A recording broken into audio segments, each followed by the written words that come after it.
Hey guys, welcome to our new channel Dio and Mike, Welcome, everybody. where we are rooted in truth. Led by the Spirit.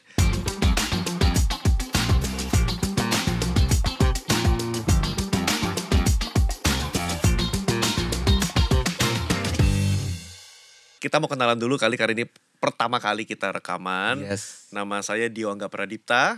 Saya pastor dari GB Puri Indah. Saya juga dosen di salah satu STT di Jakarta. Dan keseharian saya as a full time pastor, saya ngurus gereja dari anak-anak muda. Saya juga pengkhotbah. And my passion is coffee and books and plants. Come on. What about you, Mike? Well, my name is Michael David Jeremiah Wijaya. Salam kenal yang belum kenal. Saya dan keluarga belum lama pindah kembali ke Indonesia setelah 22 tahun di Amerika Serikat. Currently, I'm the Vice President of Rivers of Life Apostolic Ministries. Dan saya bersama keluarga di kota Jakarta, we are so thankful untuk menyebut GBI Puri Indah sebagai rumah kami di sini.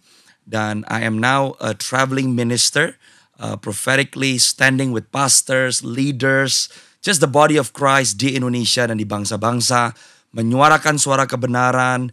And I am passionate also about coffee. Yeah. I am passionate about the move of God dan apa yang akan Tuhan lakukan in these last days. Alright, jadi guys, dalam podcast kita hari ini kita mau ngebahas ayat-ayat firman Tuhan. Yep.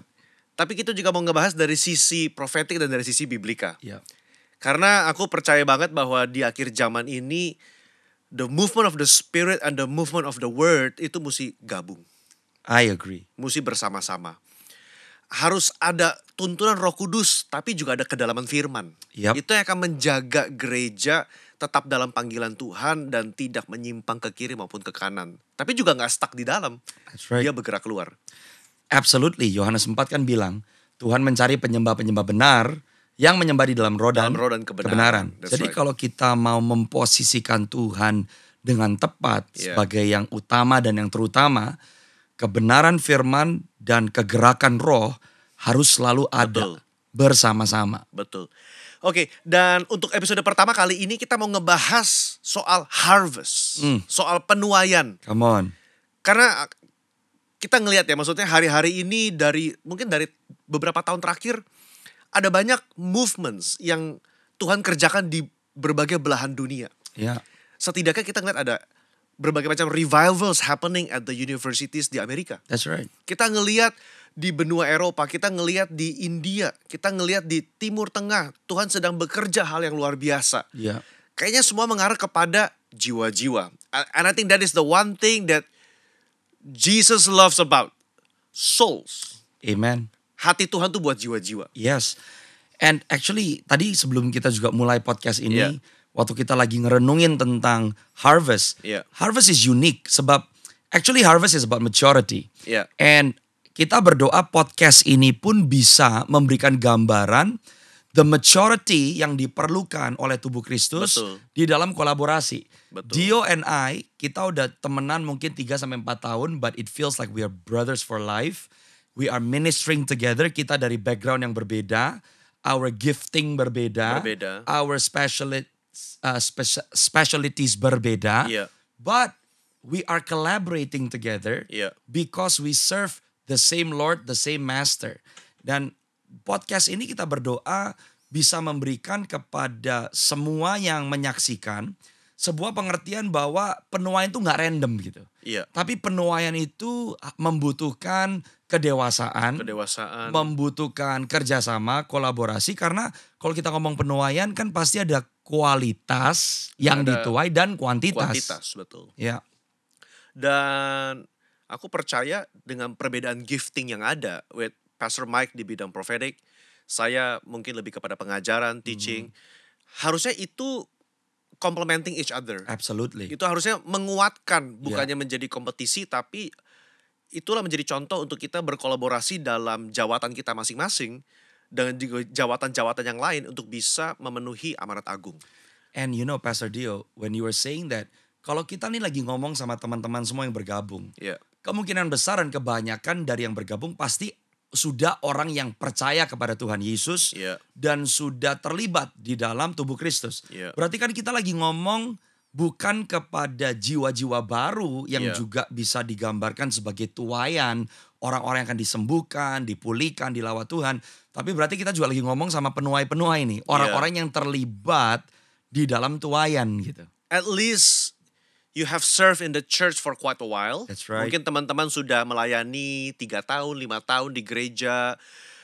Kami percaya podcast ini juga bisa membantu saudara bertumbuh lebih baik lagi. Amin. Bagi teman-teman yang baru bertobat, jiwa baru, hey, we welcome you. Ya, Dan kami sangat berharap podcast ini juga bisa membantu mempercepat pertumbuhan teman-teman. Kenapa?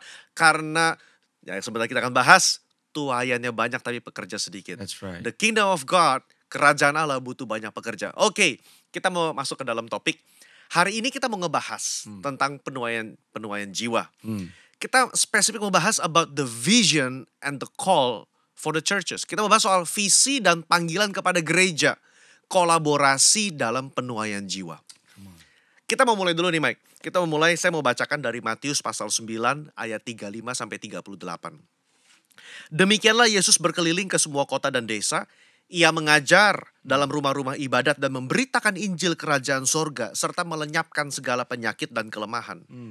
Melihat orang banyak itu, tergeraklah hati Yesus oleh belas kasihan kepada mereka. Karena mereka lelah dan terlantar seperti domba yang tidak bergembala. Maka katanya kepada murid-muridnya, tuayan memang banyak, tetapi pekerja sedikit. Karena itu mintalah kepada Tuhan yang mempunyai tuayan, supaya ia mengirimkan pekerja-pekerja untuk tuayan itu. Amen. Setidaknya ini yang saya dapat saudara dari ayat-ayat ini. Visi dan panggilan untuk menuai itu datang dari Tuhan Yesus langsung. Ya. Dia berkata, mintalah kepada yang empunya tuayan. Which is Allah Bapa. Kita mesti minta. Kenapa? Karena Tuhan sudah melihat dari 2000 tahun yang lalu, tuayannya banyak, pekerja sedikit. Tadi kalau saudara highlight dari ayat 35, 36. Bahkan dari 1 perikop pasal 9, saudara bisa melihat Yesus pergi berkeliling, menyembuhkan yang sakit, mengusir setan. Dia pergi ke rumah ibadah mengajar. Dia berkhotbah di bukit, di padang-padang terbuka. Bahkan dalam 1 ayat ini, ayat 35, dikatakan Yesus berkeliling ke semua kota dan desa. Come on. Secara manusiawi dia capek juga mungkin. Ya. Berkeliling dengan para murid ke semua kota dan desa. Saya membayangkan Yesus ngelihat, aduh, ini kalau ada mungkin 1000 orang yang melakukan ini saat yang bersamaan, akan lebih cepat untuk menuai. Ya. Tapi pada saat itu ya baru Yesus dengan para murid. Dan panggilan itu Tuhan berikan kepada kita sekarang. Makanya dia bilang, tuayan memang banyak, pekerja sedikit.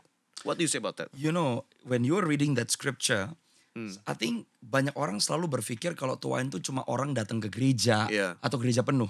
Tapi ayatnya yang tadi dibacakan bilang bahwa waktu Tuhan mengajar dan memberitakan Injil di ayat 35, ia menyembuhkan orang-orang dari segala penyakit dan kelemahan. Iya. Jadi part of the harvest di dalam kehidupan setiap orang percaya. Mungkin yang lagi menyaksikan bukan pendeta, bukan pastors. Tapi part of the harvest adalah ledakan dari kuasa dan kemuliaan Tuhan. Amen. Keluarga-keluarga dipulihkan, sakit penyakit dilenyapkan. Kita melihat rumah tangga pulih. Iya. So that is part of the harvest. Jadi jangan sampai teman-teman merasa, well, gue bukan pendeta, gue gak punya gereja. Kayaknya gue gak punya kepentingan ngumpulin orang. Kayaknya kita udah terlalu terpatok selama ini berpikir tuayan cuma orang menuhin sebuah tempat ibadah. Iya. Tapi yang Tuhan rindu adalah semakin banyak pekerja seperti Dio bilang tadi. Supaya kuasa Tuhan itu bisa dialami sebanyak-banyaknya orang yang memerlukan Tuhan dimanapun kita berada. Iya, iya. Aku merenungkan bahwa mungkin banyak juga ya anak-anak muda yang, aku nggak tahu kalau yang senior, cuman well I'm speaking for my generation. Mungkin juga banyak anak-anak muda yang juga mungkin capek ngelihat gereja tuh terkotak-kotak. Gitu Agree? loh. Ya. Gereja terkotak-kotak dan mereka mau terlibat dalam, oke, I'm all in for the harvest. Aku mau nih menyelesaikan visi dan amanat agung Tuhan Yesus. Cuma mungkin mereka bingung dan mereka nggak tahu gimana caranya begitu loh. Karena the examples that are being set by the leaders mungkin kadang-kadang membuat mereka jadi trauma dan nggak mau ke gereja lagi. I'm sorry to say. Dan then based on what you're saying also, banyak orang mungkin juga susah untuk bisa menempatkan diri mereka. Ya. Karena mereka merasa, well, what is God doing in my life, ya Yeah. kan? How is the Holy Spirit, gimana Roh Kudus sedang bekerja di dalam kehidupan saya secara pribadi. Ya. Ayat yang tadi dibacakan berkata bahwa melihat orang banyak itu tergeraklah hati Yesus oleh belas kasihan kepada mereka.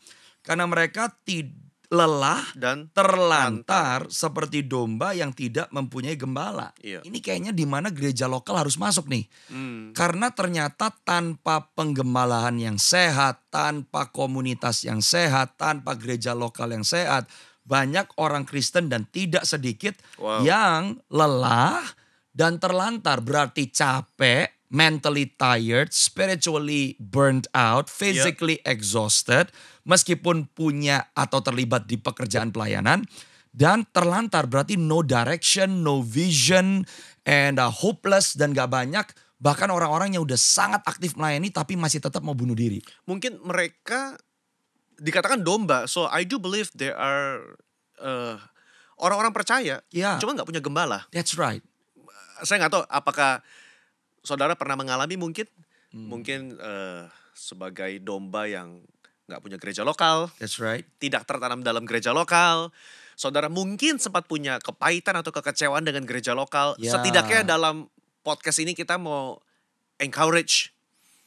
Mungkin gak ada gereja yang sempurna. Absolutely. Gitu. But you have to be in the local church. Yes, and the local church harus bangkit, harus pulih. Karena kalau kita ngomong harvest, ternyata dengan yang tadi kita baca sama-sama dari apa yang Tuhan Yesus katakan, there is no harvest without a strong church. That's right. There is no harvest without a strong community. Iya. Jadi kalau kita nggak melihat kesehatan orang-orang percaya sebagai sesuatu hal yang perlu kita perhatikan, maka waktu kita mau menjadi berkat untuk banyak orang, kayaknya itu akan menjadi sebuah stumbling block atau bahkan kelemahan yang membuat tuaian itu akhirnya tidak tertuai. Iya.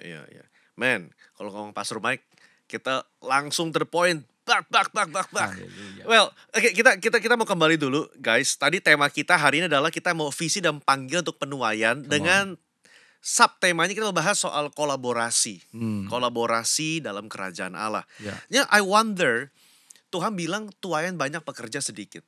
Sekarang dalam konteks dunia zaman sekarang kita punya banyak gereja lokal. That's right. Banyak sinode, banyak denominasi. Dan aku rasa kayaknya udah bukan zamannya lagi kita kompetisi. Sekarang udah zamannya lagi kolaborasi. Amen. Sebelum kita masuk lebih lanjut, well, let me give you some verses mengenai penuaian. Oke, kita udah baca tadi dari Matius. Hari ini aku mau baca juga dari Yohanes pasal 4 ayat 36. Walaupun itu satu konteks, pasal 4 juga bagus ya untuk kita renungkan. Cuman karena waktu, saya mau baca ayat 36 saja. Sekarang juga penuai telah menerima upahnya dan ia mengumpulkan buah untuk hidup yang kekal, sehingga penabur dan penuai sama-sama bersuka cita. Nanti we'll get back on that, penabur dan penuai sama-sama bersuka cita. Saya mau baca satu lagi dari Paulus, 1 Korintus pasal 3 ayat 6-7. Aku menanam, Apolos menyiram, tetapi Allah yang memberi pertumbuhan. Karena itu yang penting bukan yang menanam atau yang menyiram, melainkan Allah yang memberi pertumbuhan. Wow. Well, Mike, at least this is what I get from these verses. Satu, Tuhan minta kita minta pekerja. Karena tuaiannya banyak, Betul. pekerja sedikit. Tapi yang kita lihat hari-hari ini mungkin, atau mungkin ini sudah terjadi, atau saudara mungkin juga mengalami, saudara juga boleh reply, komen di bawah kalau saudara mengalami ini. Banyak penabur dan penuai itu gak bersuka cita. Wow. Satu kata yang stand out with me from these verses adalah Tuhan minta kita minta pekerja. Yes, kita berdoa. Dan betapa Tuhan menumbuhkan banyak gereja lokal. That's right. Betapa Tuhan menumbuhkan banyak pekerja-pekerja. Begitu. Walaupun belum cukup nih. Karena tuaiannya banyak sekali. Tapi satu yang di-highlight Tuhan. Tuhan berkata dalam Yohanes pasal 4, sekarang penuai telah menerima upah, ia mengumpulkan buah untuk hidup yang kekal, sehingga penabur dan penuai sama-sama bersuka cita. Nah, lu kan tadi ngomong, kenyataannya banyak penabur dan penuai tidak bersuka cita. Iya. Why? Kenapa? Yang aku dapat jujur, karena mungkin yang mereka rasakan bukannya kolaborasi Come tapi on. kompetisi. Begitu loh. Betul. Kadang-kadang kita menuai apa yang tidak kita tabur. That's right. Itu fakta di lapangan, Iya. gitu loh. Mungkin dia bertobat bukan karena pelayanan kita. Dia mungkin bertobat dari pelayanan penginjil A, pengkhotbah B, tapi mungkin dia ketemu kita dalam satu fase kehidupan That's dan right. kita menuai dia menjadi pelayan, pekerja di gereja lokal kita, ataupun dia mungkin membuka yayasan, membuka gereja sendiri. It's good. Tetapi I wonder kenapa Tuhan menulis penabur dan penuai sama-sama bersuka cita. Come on. Artinya apa?